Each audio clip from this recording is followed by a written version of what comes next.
Let's do it.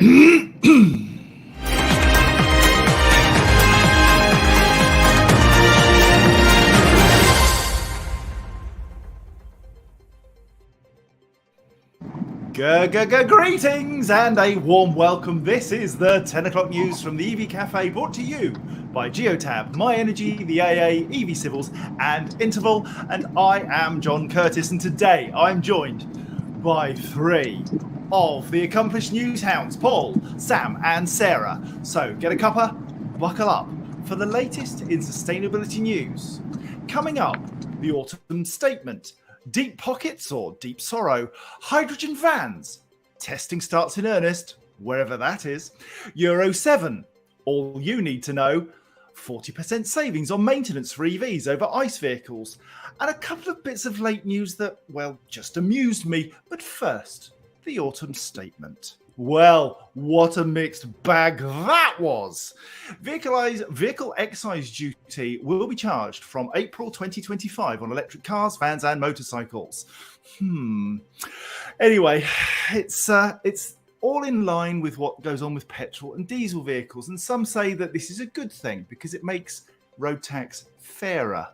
The government will legislate for this measure in the autumn finance bill of 2022, and that means that new zero-emission cars registered on or after the 1st of April 2025 will be liable to pay the lowest first-year rate of VED, which applies to vehicles with CO2 emissions of 1 to 50 grams per kilometre, currently £10 a year. From the second year of registration onwards, they'll move to a standard rate, which is currently £165 a year. Zero-emission vans will move to the VED rate for petrol and diesel light good vehicles, currently £290 a year for most vans. Paul is shaking his head. We all know why.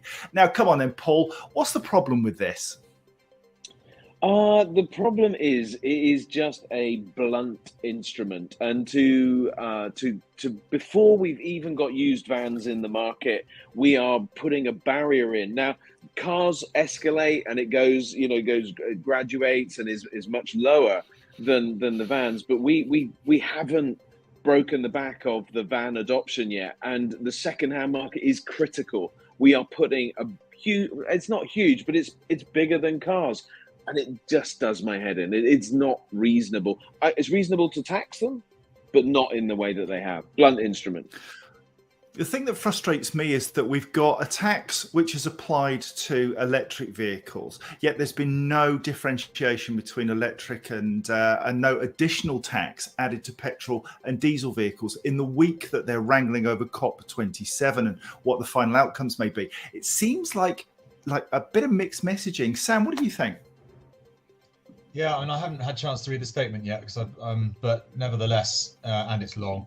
Paul's right in terms of potentially a blunt instrument, but similarly, it needs to happen because the EVs can't have a free ride forever. So we all need to contribute to roads that we drive on, and commercial vehicles, are pounding them harder than the cars are. So it stands to reason to me that that blunt instrument is to a certain extent justifiable, but there needs to be that blend. But it also helps with busting another myth for those of us, those people that say, where's all the money going to come from with all these electric vehicles? Well, the excise duties will be there to support that as we start to do this transition, and we've seen it time and time again in the overall wider industry that the EVs have been given some degree of a free ride, and then it blends into something that we're contributing like everybody else.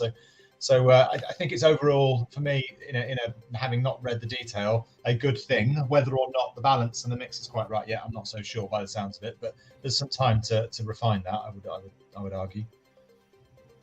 Thank you for getting a couple of double entendres in there, being pounded hard. Thank you. First Hydrogen has revealed its first zero-emission light commercial vehicles after commencing track-based testing. The first hydrogen fuel cell powered vans have commenced performance tests at the Horaiba Myra Proving Ground, located near Birmingham. These tracks will be testing safety and performance of the LCVs prior to handover for powertrain specialists AVL to First Hydrogen. Hydrogen vans, Paul! How frothing are you right now? I'm not. And the reason I'm not is because I don't see hydrogen as a standalone fuel in vans. I could see it as a range extender, possibly. That certainly seems to make a big difference for some of the smaller trucks and some of the larger ones as well. But there's no payload advantage. There's no very minimal range advantage. There's nowhere to fuel. In the UK, we are not backing hydrogen. Now, Sarah's on a train. Sarah, I'm not ignoring you, sweetie pie. We just get awful background noise, and actually foreground noise is pretty bad when you speak. Go for it. I was going to say, that's just standard, isn't it? Every time you let me speak. I was just going to say, and where's the hydrogen coming from would be the immediate objection. And how are you creating it? It's all right if you're surplus of renewable energy and you can follow those amazing examples set in Orkney with the ferries where they wanted 1, now they've got 4, because they've got so much green hydrogen that it's possible to harness it. But I do agree, I'm a bit confused as to why we're still pursuing hydrogen vans. Sounds as though your doors are opening, Sarah. The European Commission has published Friday. its proposal for the new Euro 7 emission standards, which will apply to all vehicle types and powertrains. The proposal replaces and simplifies previously separate emissions rules for cars and vans. Hooray! We've got one set of rules, Euro 7. It's coming.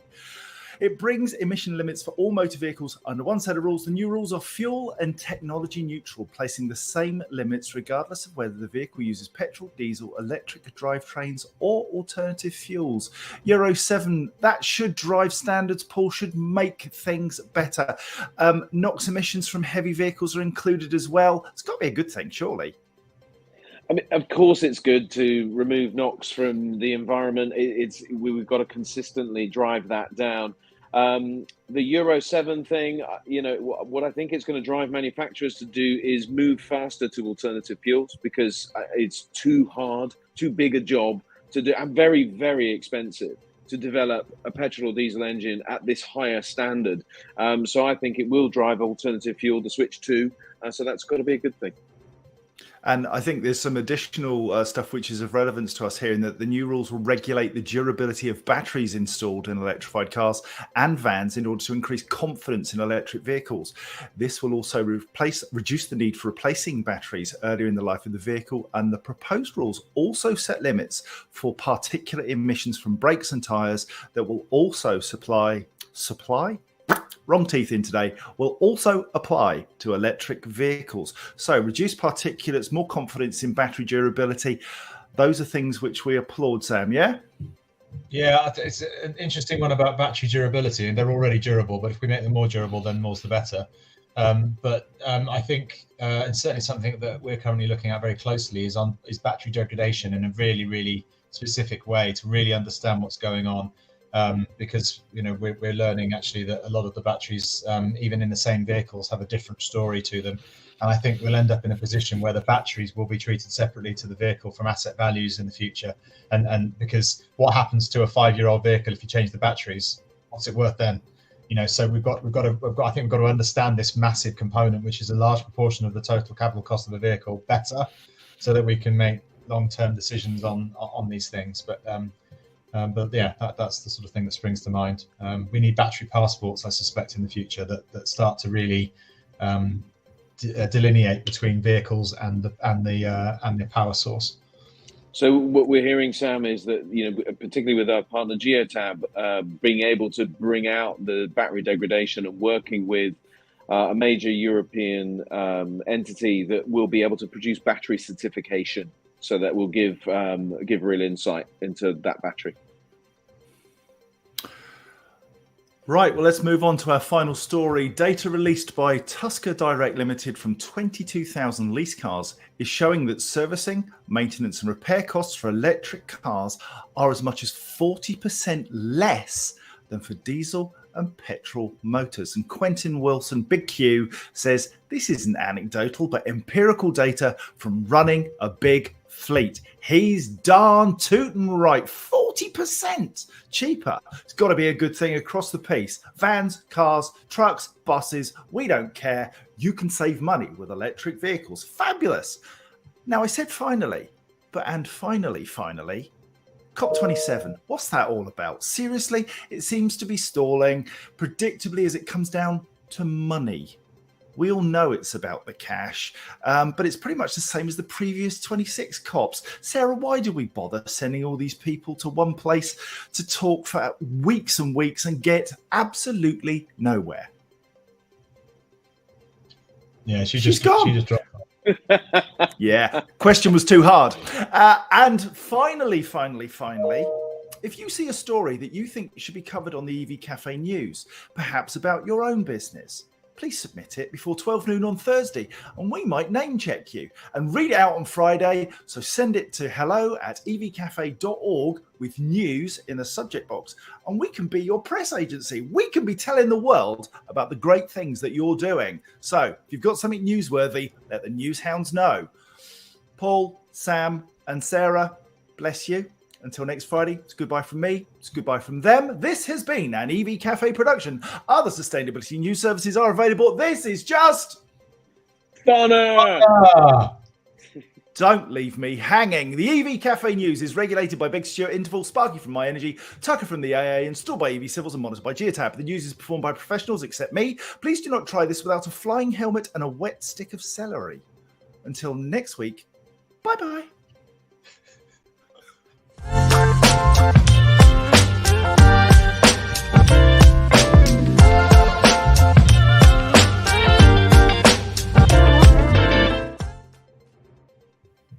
I have no idea whether it's